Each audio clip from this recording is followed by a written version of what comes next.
This is the Kevin Trudeau Show. I am exposing the corruption in government and in major multinational corporations. We're telling you the things that they don't want you to know that will make your life better.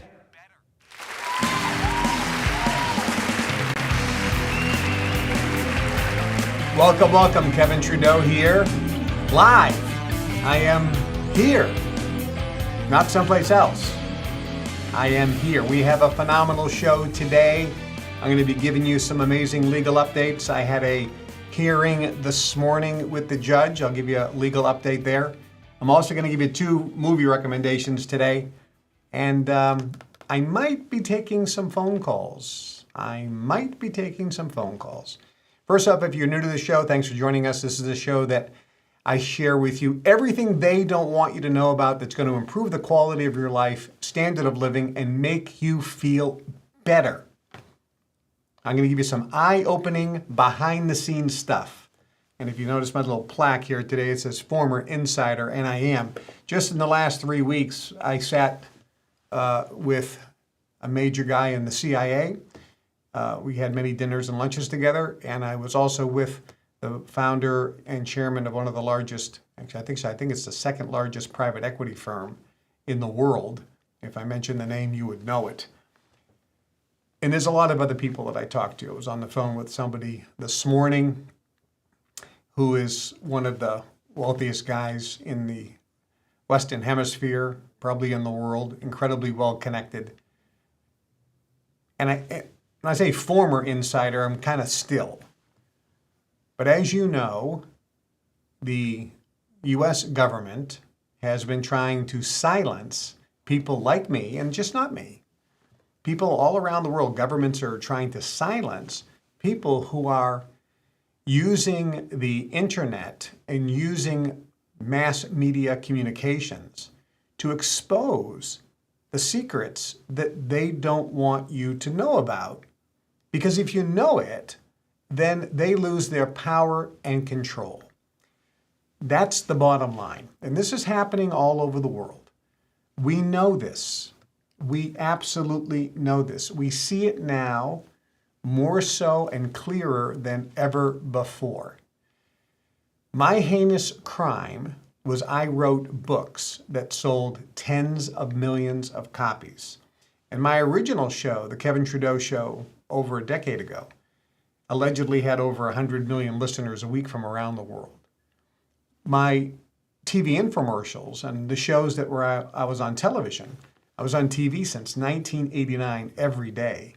For a decade, I had more impressions than anyone, even more than Oprah when she was at the pinnacle of her career. Even though I was doing infomercials and buying the media as opposed to being on a network. Tens of millions of people every day would see me around the world, and I would be exposing things. I remember when I made the heinous statement that said drug companies are not here to help you. They're here to sell you drugs.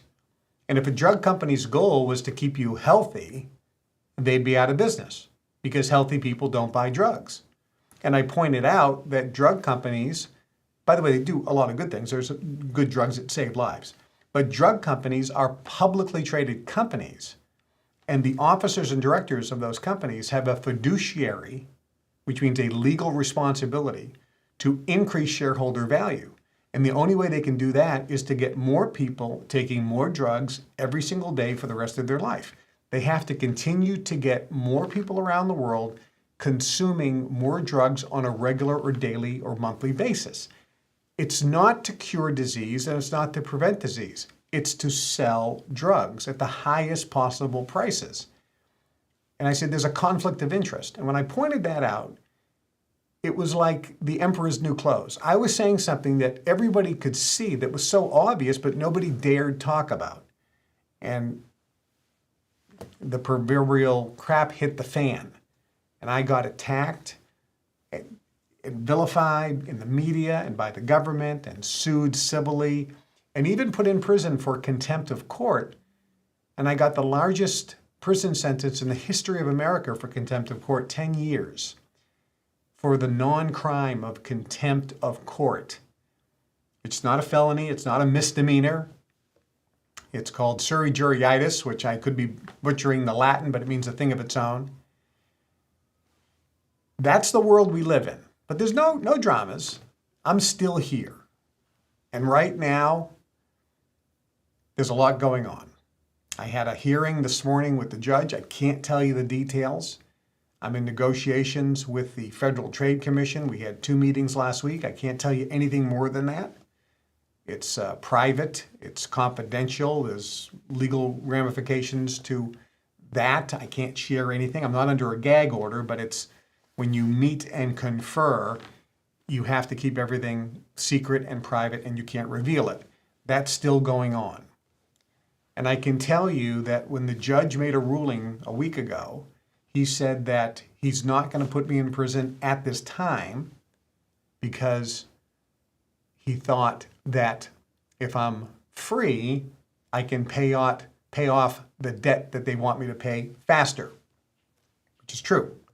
But he said, I emphatically, and that was the word that he said, it was either in bold or capitals or italics, I emphatically state that incarceration of Mr. Trudeau is not off the table. And many of you have stepped up. You become partners in the Kevin Trudeau fan club. You've made contributions to the Kevin Trudeau fan club, and I believe that that is turning the tide. I am back in court October 1st for another hearing. It's called a status hearing. And I believe one of the statuses is how many new people have joined the Kevin Trudeau fan club as a partner, and how many people have made contributions, and what the amount of the contributions have been in the last few weeks. So between today and October 1st, 7 days, 1 week, between today and October 1st, if I can get a huge amount of people who have never made a contribution to the fan club to make a contribution of any amount, the number of new people is going to make a big difference. Secondly, the amount of contributions to the fan club that come in between today and a week from now is going to make a huge difference. Those 2 factors are going to make a big difference. And the third factor is if you are a partner, the number of people who upgrade their partnership level is going to make a huge difference. Because remember, all that money, not a penny goes to me. It's going to go to the Federal Trade Commission to pay the debt. And if there's a huge increase in the next 7 days, I think we're going to get some good news on October 1st. Things are looking good. I can't share anything more, but all I can tell you is your prayers, your thoughts, your positive vibrations, your support, your financial contributions to the Kevin Trudeau fan club, all the new people that have become partners, and all of you partners who made the decision to upgrade, it's making a difference. And the plan, unless I'm taken into custody, the plan is starting on October 1st, we're going to be going 5 days a week here, both on YouTube, on Rumble, on Spotify, on Apple Podcast, and maybe some other platforms as well.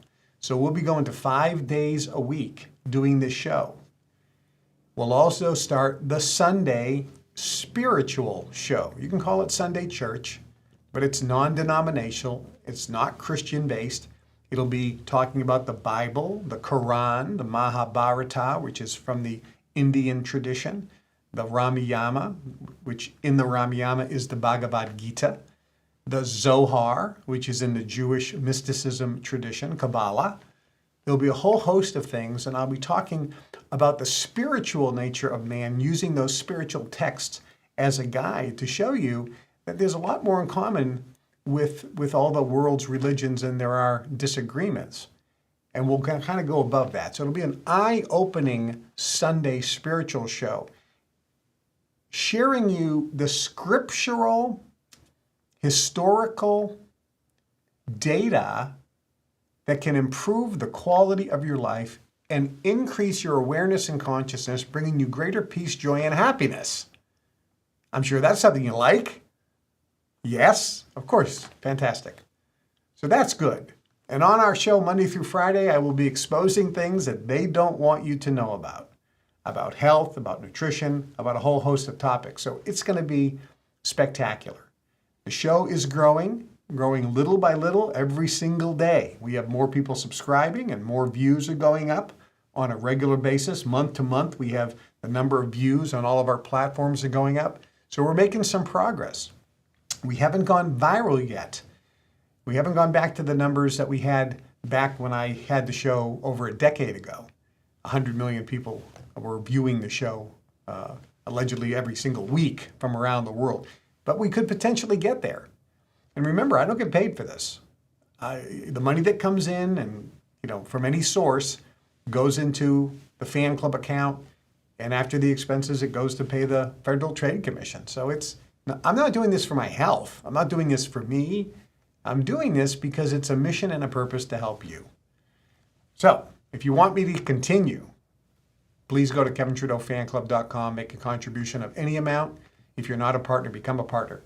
Now, for those of you who are our partners, or if you become a partner, this Saturday, and I do this every month, this Saturday I'm going to be doing a live Zoom call from my house. So I'm in my office in my house, and I have a live Zoom broadcast for partners only. And that can go anywhere from an hour and a half up to 3 hours. I think I did one that was 4 hours. And I answer your questions. And I get into in-depth information that I don't share anywhere else because it's a private, it's not public, it's private. So I have a lot more freedom. As you know, on various social media platforms like YouTube and so forth, I can't say things because if I do, we get banned. Censorship is alive and well. But on the partner Zooms, I can say anything because it's private. There's nobody to ban me. It's a partner Zoom call. So if you want to get on those monthly calls, become a partner. You can become a partner for as little as $25 a month, and you get access to the monthly calls. Then you can go to the website, and we have what's called the partner area of the website, and I have all the previous partner calls there. And we're in the process of having them edited and broken down where we have the question and the answer. So you can search for a particular subject. Let's say you want relationships or sex or marijuana or aliens or Area 51 or the CIA or whatever. You can pick a subject and it'll show you all of the questions on that subject so you can save time and then just listen or watch the question and answer on that particular subject. It's a spectacular resource that is really worth unbelievable amounts of money. And in the future, I'm going to raise the prices on all this. Once this FTC thing is behind me, I'll be raising the prices because all the people that I know in the personal development industry tell me I'm giving it all away. It's just too, and they're upset because they're selling things for, 100 times more and they're giving a lot less. And they're going, you're making me look bad, KT. You have to charge more. We don't do price fixing in our industry, but we kind of do price fixing in our industry, and you're undercutting everybody by giving everything away for free. Well, I'm in a kind of a unique situation here. I want to help you. I don't need the money. I'm not taking the money. It's going to the Federal Trade Commission to pay the debt so I can get that behind me. So if you're not a partner, go to KevinTrudeauFanClub.com. You can read it all about it and become a partner. This Saturday is going to be a spectacular partner call. I'm going to cover a whole bunch of items. I got tons of questions from partners coming in. I'm going to be answering every single one of them. And I get into stuff that I just am not allowed to talk about on this show or any social media platform because then somebody will take it, edit it out of context, and use it against us. They use it against me. They use it against Russell Brand. They use it against Joe Rogan. They use it against all these guys. So the Zoom call is special. And for only $25 a month, you're doing a great thing to help me, and you're getting a great value. So consider that. Any one-time contributions you can make, do that as well. All right, before I get into some other things, I do want to change my little name plaque here from former insider to movie critic. For those of you who are new on the show, I give some movie reviews once in a while because there are some movies out there that really educate you if you're looking. And this is the list of recommendations I've made in the past. These are spectacular movies. You can look through this list here and maybe scribble them down if you haven't seen them. But each one of these has a success secret in it. Some of them are old movies like Pillow Talk or An Affair to Remember, It's a Wonderful Life. Some of them are newer. The Offer is brand new. It's come out in the last couple years. Some of them are old. The Sting, 12 Angry Men, The Sound of Music. Some of them are newer, but most of them, if you notice, are kind of in the older category. Apollo 13 is a relatively newer movie in the last 20 years. We'll call that newer. Wag the Dog in the last 20 years. These are powerful movies that are entertaining. They are unique because they're not the blockbusters like you see today, but they have hidden success secrets in them. So I have two movie recommendations for you today. The first one comes from 1939, and it's a unique movie because every single person in the movie is a woman. There's no men in this movie. Not one guy. It's all women. The name of the movie? The Women, as you would expect. Joan Crawford. Oh my gosh, some of you don't have no idea who she is. Wonderful. This is an interesting movie because guys, you should watch this movie. Women, you should watch this movie because it comes from 1939 when there was a different mindset about women and men. And this is an eye-opening movie about how our perceptions of ourselves as men or women has changed. It also is an eye-opening movie which gets into how our perceptions of the opposite sex has changed, and how our relationship with people in the opposite sex has changed, and how our perceptions and understandings of marriage and duty has changed. This is going to be thought-provoking.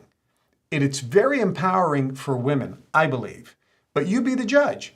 It's a fascinating movie. Not the best movie I've ever seen, but it is so unique and interesting, it is absolutely worth watching. So check out The Women from 1939. The second movie is much more relevant to what's going on in the world. It was prophetic. It's a movie with Tom Cruise called The Minority Report. This movie talked about a future, which was a scary future. Because in the scary future, there was an organization called Pre-Crime. And Pre-Crime used 3 psychics. And these 3 psychics would see a crime happening before it actually happened. They would see somebody murder someone. They would see somebody rob a bank. And when they saw the person rob a bank, or if they saw a person murdering someone, the 3 psychics told the commissioner of pre-crime, we see a crime happening in the next 72 hours. A man is going to rob a bank. Great. Pre-crime goes and arrests the man and prosecutes him and puts him in prison for 20 years. The man never committed a crime. He was charged before the crime was committed, before he committed the crime, based on the psychics saying he was going to commit the crime. I'm not going to tell you anything more than that. But when people watched this movie and discussed it, they said, this is insane. How can you charge somebody with a crime and convict them of a crime and put them in prison for that crime that they did not commit yet, that maybe they were only thinking about? How can you do that? That's outrageous. Well, guess what? 80% of the people in federal prison in the United States of America did not commit a crime. They were thinking about committing a crime. They were charged with conspiracy. That's the charge. There's a law in the United States called conspiracy. If you conspire to commit a crime, which means if you talk about committing a crime, or if you think about committing a crime, You get charged and convicted and sentenced as if you actually did commit the crime. And let me give you an example. You're sitting having dinner, and a man is at dinner with you, and he brings a friend. And the friend says, "Hey, you have a plane, don't you?" "Yes, I have a plane." "Well, I'll tell you what, I want to use your plane, and I'm going to give you $500,000 to use it for a weekend." Well, that seems like a very high amount to lease my plane. It wouldn't cost that much. No, but I want to lease it for $500,000 because I'm going to go to Laos and pick up some heroin and bring it into the U.S., and I want to use your plane. Now, don't worry, you're not going to be involved. You're just giving me the plane. I'm scared. I don't know who this guy is. Maybe he has a gun. And I say, "Well, I'll think about it and I'll get back to you." Little do I know that the guy has a wire on him. He's a federal agent, and they're recording the conversation. I then get charged with conspiracy to transport drugs, heroin, into the United States. And then they look at the plane and they say, if the plane was filled with heroin, how much heroin could have come in? And I get charged with bringing in that much heroin. And I get a 50-year life sentence, or a 50-year sentence. It's actually a life sentence, right? So I get a 50-year sentence. I didn't do anything. I thought about it. And actually, I was just trying to blow the guy off. I wasn't going to do it anyway. That's called conspiracy. Here's another one. My wife, I find out that she's cheating with another man. So I go to a bar and I get drunk. I drink a half a bottle of scotch and I'm drunk as a skunk. And I say, I'm gonna tomorrow, I'm gonna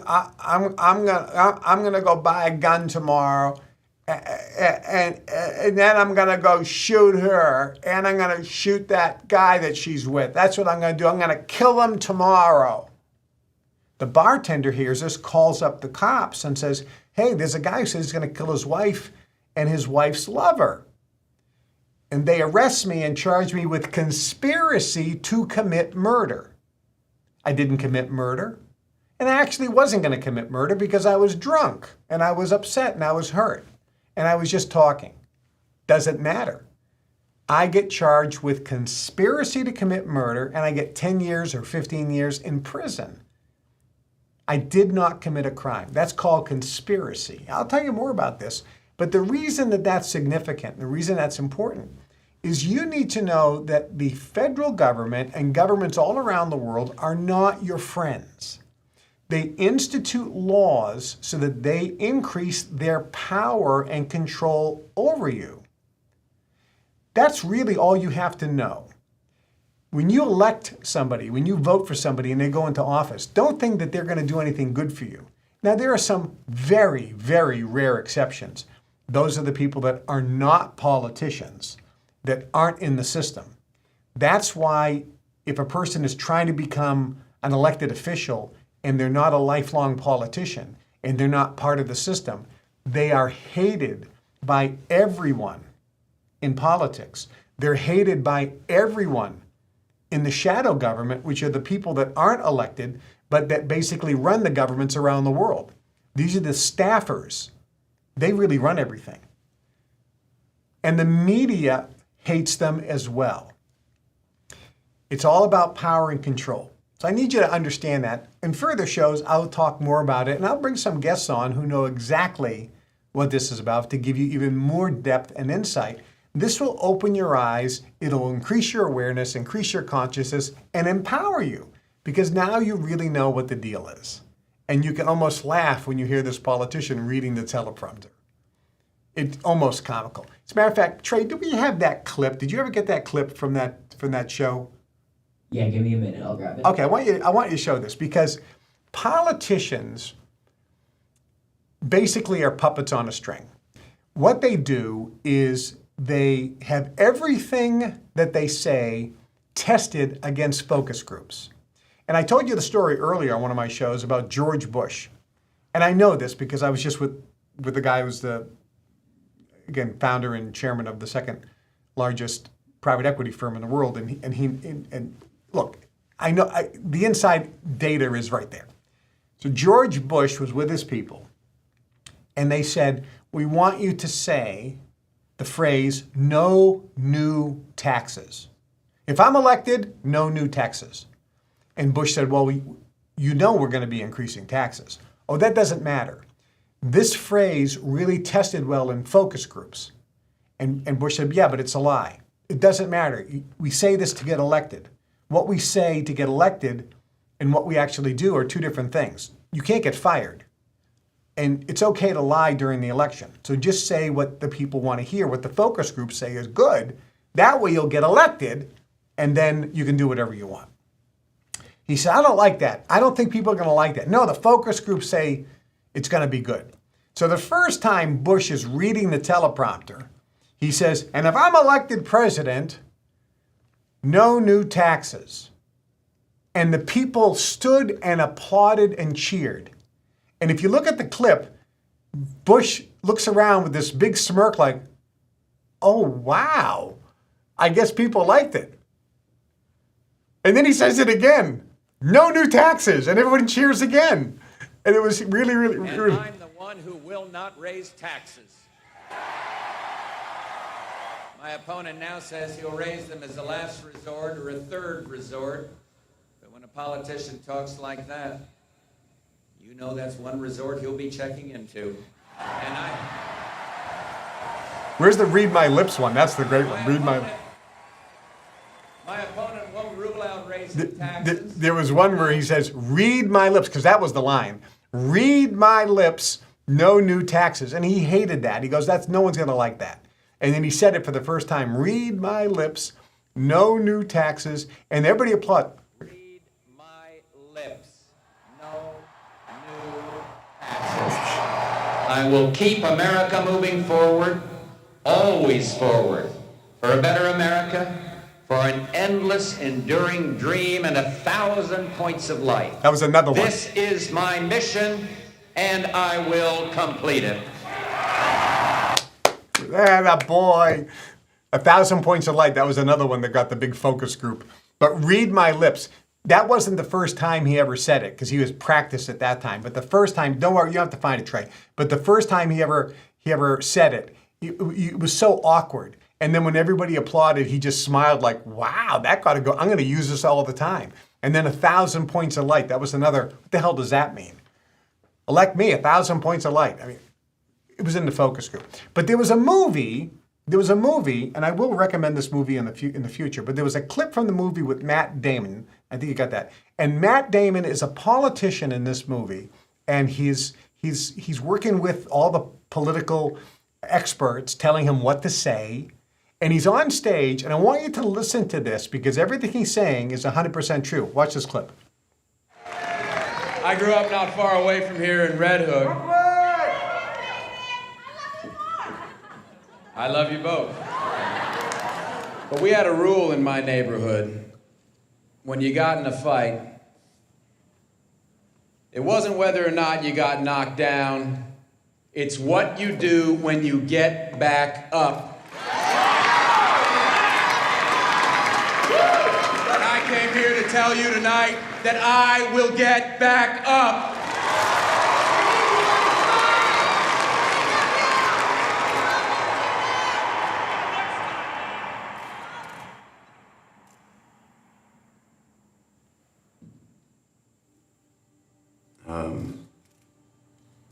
Suppose we didn't have that saying in my neighborhood.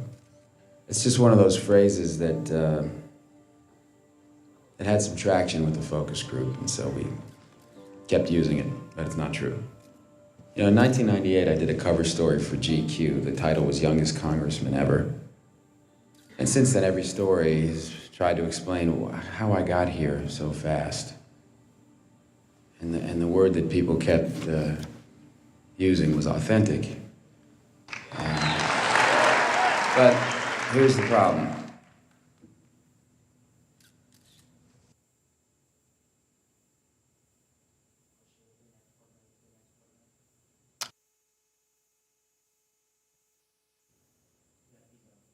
Okay, he's going to try to tee that back up. So he's given this speech and he has an epiphany. He knows everything he says is a lie because it has traction with the focus groups. And so as you see, he's given the speech and he uses this phrase because it got traction in the focus groups. And then he goes on to say, wait a minute, I can't do this anymore. I can't lie. And what you're about to see here, because Trey's getting it teed up now, is what virtually every professional politician does. There are some people who are running for office who are not professional politicians. That isn't their life career. They don't do it as much. They still do it. Trust me, they still do it. But they don't do it as much, especially when they're talking off the cuff and they're not reading the teleprompter. Then they're really not doing it. Okay, we got the rest of the clip here? All right, so watch this. But here's the problem. This isn't even my tie. This tie was selected for me by a group of specialists in Tenafly, New Jersey, who chose it over 56 other ties we tested.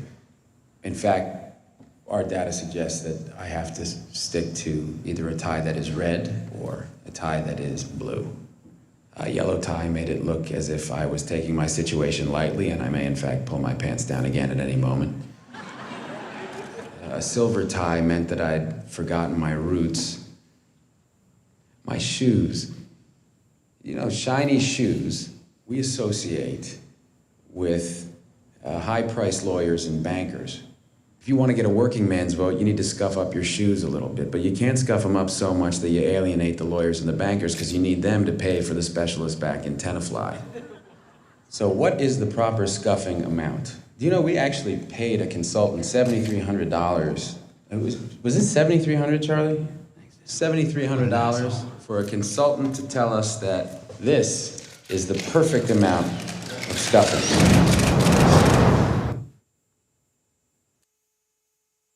That's exactly how politics work. Think about it. When you're watching a politician, what they're wearing has been tested by consultants. What they say is all scripted. It is rehearsed and rehearsed and rehearsed. And the phrases and the words are rehearsed and rehearsed, with the exception of a person who's out there just talking whatever he believes and just says it. There's a big difference. So it's all about this type of perception that you have to understand. And that's critical. That's absolutely critical as you go forward. So we have a lot coming up on these shows that we're going to be revealing behind the scenes things that nobody else really knows. They may know about it, but they don't know from firsthand experience. And I can tell you, I was in the rooms when this was going on, when the focus groups were set up, watching how the eyes, watching their emotions. There was even groups where people were set up so we could monitor their heart rate and their temperature to see if they would tense, if what was saying excited them, made them negative. And it's a science beyond your comprehension about what goes into political campaigns and the messaging that you're being hammered with. Are you susceptible to the negative influence of other people? Heck, are you susceptible to the influence of other people? Most of you are, and most of you, resistance is almost futile. Because when you're watching these advertisements and you're seeing these people give their little speech, when you watch these little political ads, the science that it's behind it is mind-boggling. They know that will affect you in a certain way. They absolutely know it. So be aware. Raise your consciousness. Know this. Political season is going on in America, and political seasons go on all the time around the world.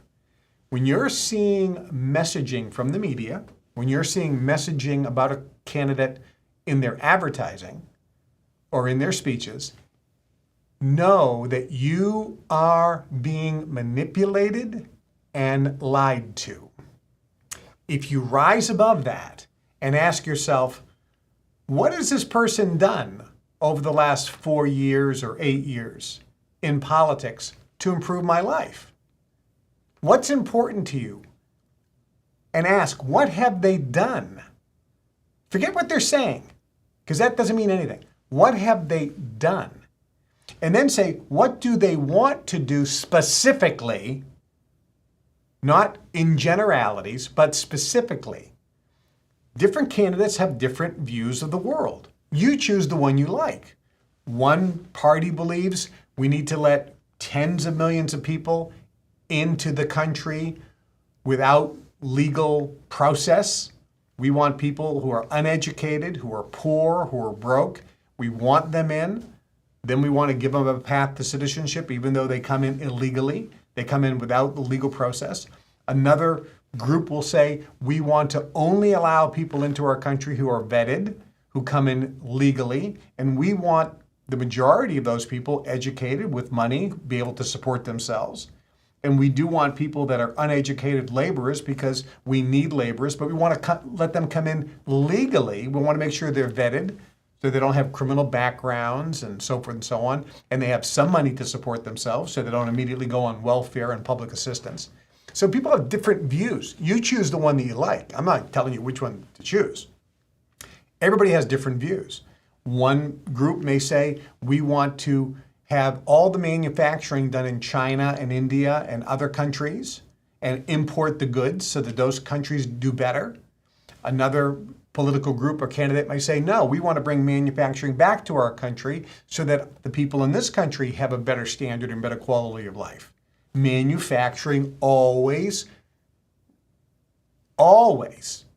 relates to increased income, increased standard of living, and increased quality of life for the country who's doing the manufacturing. That's always been the case. And so people have different views of the world and different views of the country they represent. So you choose, but just know that the advertising, that the media is propping some people up versus others, they're doing it on purpose because they have an agenda.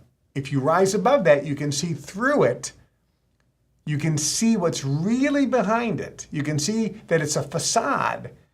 And then what's behind the facade, then you can choose the person you want to vote for. So make that decision.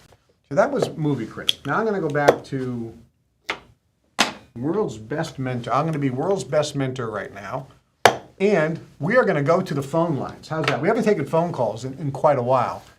So we're going to go to the phone lines here. If you have a question, comment on anything, about anything, feel free to give us a call. That's the number, 844-99-KEVIN, 844-99-KEVIN. I'm not going to get to everybody's call, but give us a call. Do we have? Yeah, we already got slammed with calls right here. So let's go to the first caller. You are on the line. What's your name and where are you from? Hello, can you hear me? I can hear you. What's your name and where are you from? Sounds good. It's good to be heard by you, Kevin. My name is Robert. I'm from Albuquerque, New Mexico. And my question is, whenever you get a money process, because I'm planning on process, whenever this counter intention of mine is blown out, is there a way that it could reestablish itself into my field whenever the process is over? Is that possible? Yeah, stay with me. Don't hang up. So the money processes, there are 33. We deliver 30. The last 3 are too powerful, so I'm not delivering those. If a person gets one money process or 10 or 20 or 30, the money processes do this. They go into your DNA and they go into the maternal line and the paternal line, and they look for the counter intentions. And by the way, on previous shows, I showed you the research that's been published, and it's been in the news, it's been in the media, it's documented and verified, that traumas in your ancestors, that if one of your ancestors had a trauma, it's in your DNA, which means if one of your ancestors has a counter intention toward making money, it is in your DNA. So these counter intentions are like blocking you from making money. So no matter how hard you try, no matter how hard you put forth the intention to make money, you have this counter intention coming at you.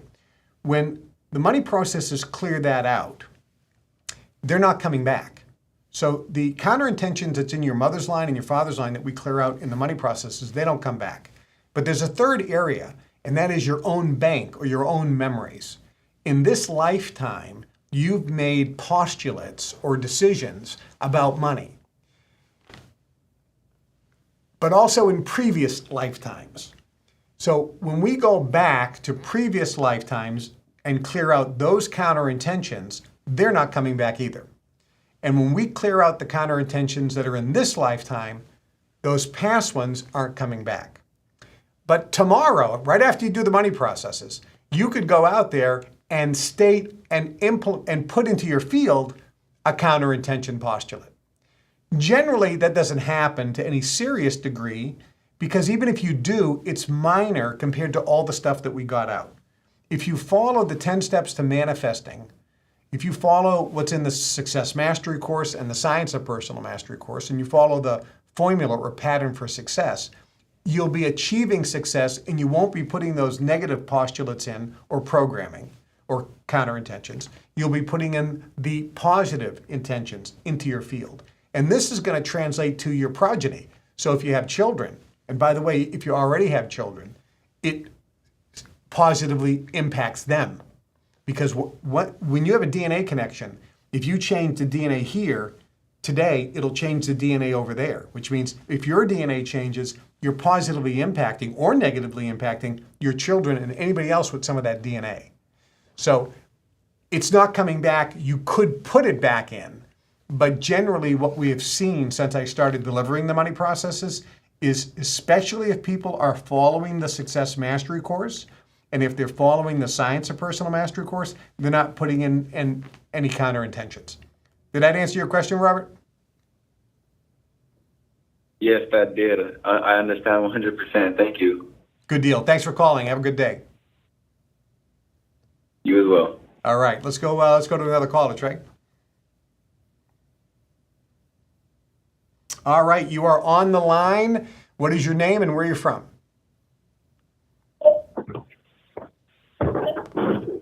Hello? Hi, you're on the line. What's your name and where you're from? James, and I'm from South Carolina. Hi, James. Thanks for calling. Do you have a question or a comment? Yes, a question. I'd like to ask, I want to improve my thinking about money and my financial situation so that I can feel better about it and create streams of income. Okay. You probably heard about the money processes, which is probably the number one thing I would suggest and recommend for anybody who wants to make money. That gets rid of the counterintention. And then, of course, following the Success Mastery course and the Science of Personal Mastery course, when you join the Global Information Network, gives you all the techniques. But let me give you a couple things right now. And this is just not just for you, but any single person out there who wants to make money. The basic challenge that people have relating to money is, I will give you one, and this is something you can work on consciously, and that is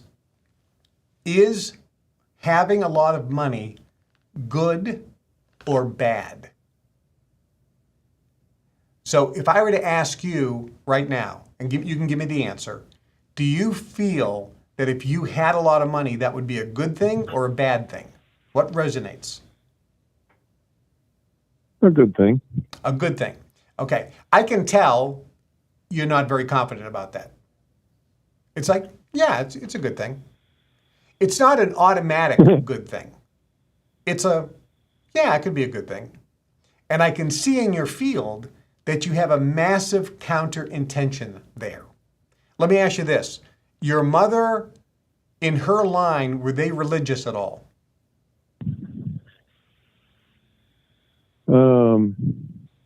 Your mother, your grandmother? Not that I know of not that I know of very much.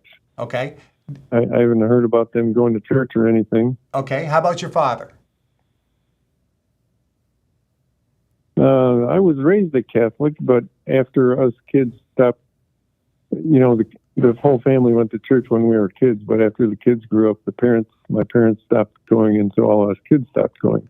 Right, okay. So it was before you were around. Really that religious. Yeah, it was before you were around. Catholicism, and I know a lot. I was an altar boy. I went to Catholic school, so I know this really well. I had the catechism. I said the novenas, so I know a lot about the Catholic religion. One of the things that the nuns used to hammer in Catholic school is this phrase: money is the root of all evil. Rich people can't go to heaven. It's easier for a camel to go through the eye of a needle than for a rich person to enter the kingdom of heaven.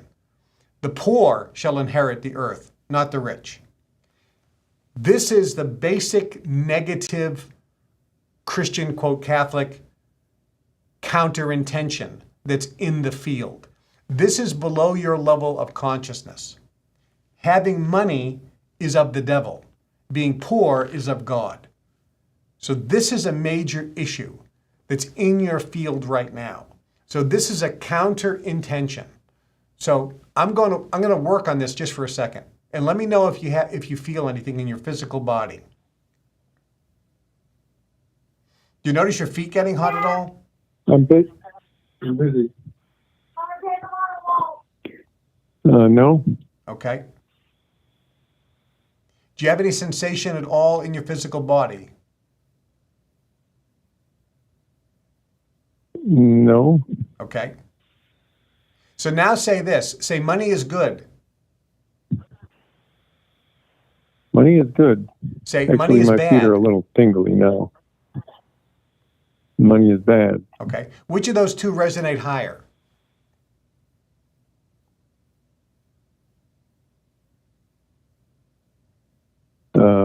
Money is good, I think. Okay. See? You can see because it wasn't an automatic. It was, for example, say I am a man. I am a man. Say I am a woman. I am a woman. Which of those resonate higher is true? I am a woman. Huh? I am a man. Yeah. I mean, yeah, I am a man. yeah, it's an automatic, right? Yeah. It resonates much. You can feel the difference. Okay, if you're a man and you say, I am a man, or I'm a male, I am a female, and if you're a male, it instantly resonates, yeah, I'm a male. It instantly resonates. The other one instantly resonates. There's this huge difference in resonance. But when you say money is good, money is bad, you have to think, which one resonates more as true? Because there's a counter intention. Consciously, you want to say and believe that money is good. Consciously, it's good to have money. I can pay my bills, I can take care of my family, I can offer security, I can get better medical care, I can get nicer things. Of course money's good. I can give more money to charity or whatever. And not having money is not bad. That's a conscious analytical choice. And of course you know that's correct. But how come it doesn't resonate as absolutely 100% correct? In the same way that when you say, I'm a male, yes, I'm a woman. No. The reason it doesn't is because the counter-intention that's in your field. So the one thing I want you to work on consciously is every day say to yourself, having money is good.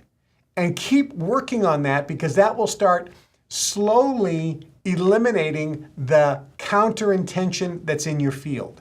And once you can make the statement, money is good, money is bad, and instantly know money is good resonates as true, your financial situation is going to start changing because the vibrational frequency around your field is going to change. Therefore, you're going to become more of you're going to create an attractor field of money that's going to come into your life. You practice that, James, and let me know how it goes over the next month or so, okay? Okay. Good. How do I let you know? Good. Thanks for calling. You have a great day. We are out of time today, so I'm not going to be able to take any more phone calls. I might take some phone calls on Wednesday. Remember a couple of things. Starting October 1st, number one, I have a court hearing on October 1st. So assuming that I am not taken into custody, I will be broadcasting starting in October, Monday, Tuesday, Wednesday, Thursday, and Friday. 5 days a week. And then on Sunday as well, starting in October. So that's number one. So make sure you get teed up, put it in your calendar. We're going to keep the shows to about 45 minutes. So that way you'll have enough information, but not overwhelm you with time, because we know people have lives and you have other things to do. If you're not a partner, become a partner. Go to KevinTrudeauFanClub.com, become a partner.